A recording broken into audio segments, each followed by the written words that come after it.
আল্লাহ যখন কাউকে ভালোবাসে তখন তার শরীরে 4টি নিশানা পাওয়া যায়, অর্থাৎ 4টি আলামত যদি আপনার শরীরে থাকে মনে করবেন আল্লাহ আপনাকে ভালোবাসে। 4টি নিশানা।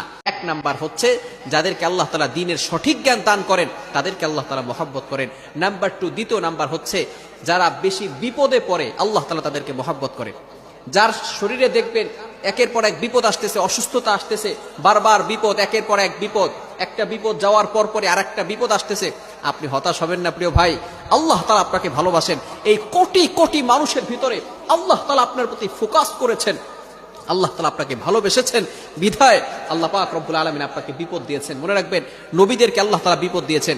ইব্রাহিম আলাইহিস সালাম খলিলুল্লাহ এবং মিল্লাত আবিকুম ইব্রাহিম, যিনি সকল মুসলিম উম্মাহের সকল মুসলমানদের পিতা এবং সকল মুসলমানদের লিডার নেতা, সুতরাং ইব্রাহিম আলাইহিস সালামকে আল্লাহ তাআলা সবচেয়ে বেশি কষ্ট দিয়েছেন।